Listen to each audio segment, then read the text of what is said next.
distance, and actually that does affect the therapeutic relationship.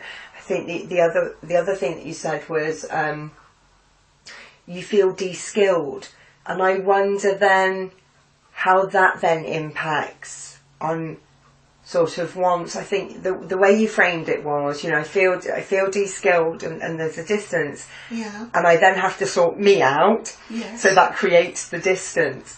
I wonder then, once you've, and I'm going to sort of just frame it in your way, once you've sorted you out, and I'm going to put it in those words, once you've sorted you out, how do you then go back to connect? Is there an impact then on the connection that you feel you have to work harder, or is it something that is, I don't know that I want to kind of say that you kind of go, right, I'm back in the room and I can get back into this. Actually that does describe it, because I feel contemplating going back next week. I think supervision is key here. Has been key in the shift. In my, and I think it literally will be like, I'm back.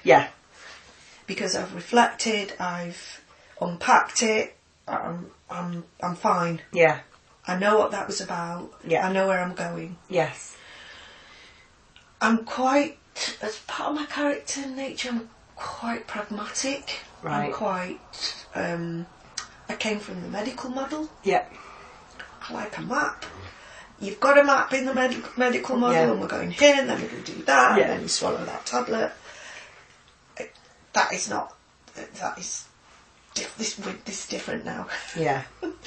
And I've had to really learn that shift, that change, to not being, right, we're back this week, and this is where we're going, and this is going to happen, and I'm going to do this.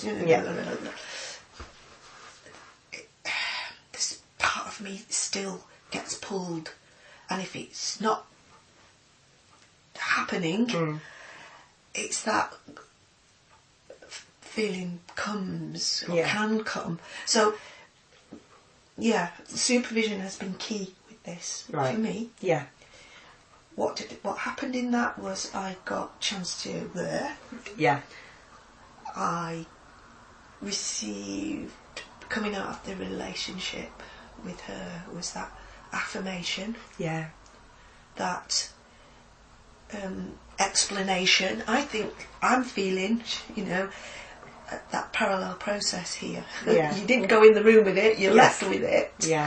There's a sense of being stuck, of hopelessness. What's the point? Is part of it. So it's like, oh just being able to step back and do that with her and go, that fits.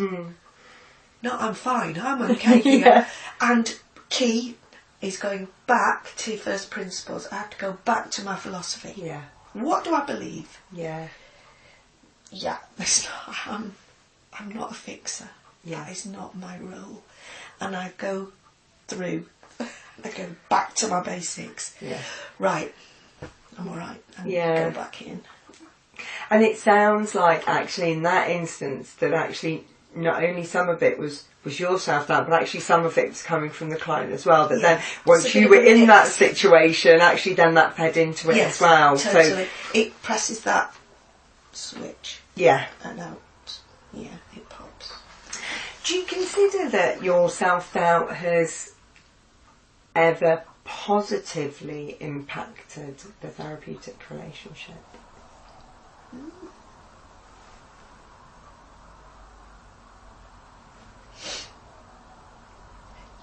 Yes, actually, I would say so. I think it's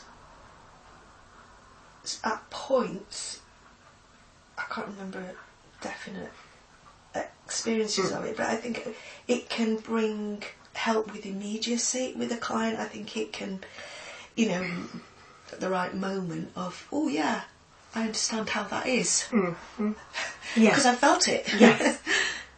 So I think it can have a positive in a sense of an empathic sense. If someone is the same. Yes.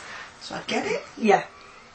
So yeah, I think that's a positive thing. And if I choose to use that in disclosure terms or immediacy, then it's there for me to draw upon. Yeah, I think it can be. Has been. When you were in the therapeutic relationship and you noticed your self-doubt, how did you feel when it was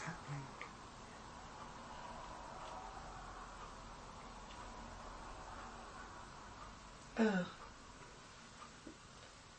Uncomfortable.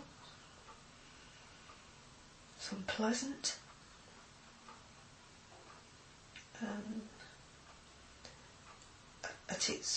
At its worst, I would say, when I go to a young place, almost a panic, a sense of, help. Yeah. Yeah, quite strong feelings. Yeah. And so, what does that then do? I feel like I'm repeating something. What does that then do to the therapeutic relationship in those moments? I almost leave the room, metaphorically. Right, Yeah, I definitely use interpersonal contact. Intrapsychic contact is, it's there. It's going off, and I have metaphorically left the room. Yeah. And thinking of that, metaphorically leaving the room, but then say being halfway through a session, how do you bring yourself back? Because it's sort of I pray. I'm a committed Christian, right. So in that moment, I just go, "Help God." I did that this week. I just silently send an emergency prayer out.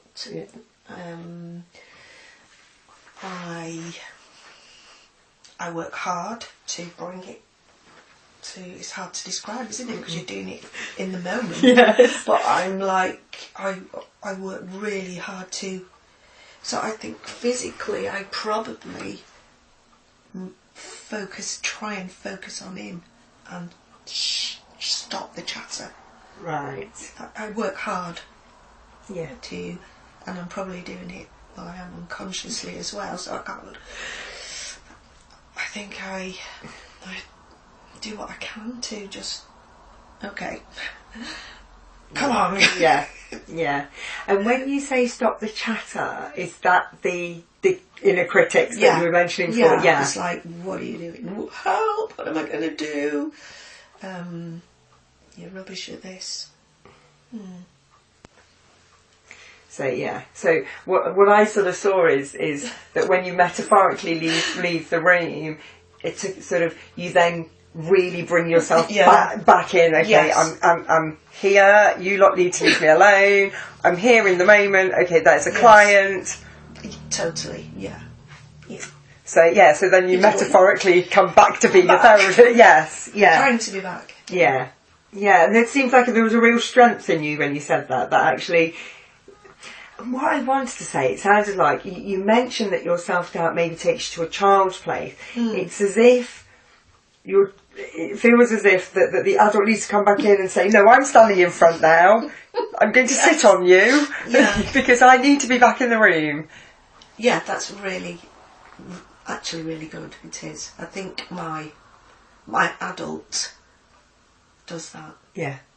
My adult kicks in. Yeah. And I think that's where, as we talked about before, the experience has come in. The more I've done, the more, naturally it's going to come more confidence. I just, it's like that unconsciously competent kicks in when you're driving the car. Yes. And you're not mirror manoeuvre signal and all of that.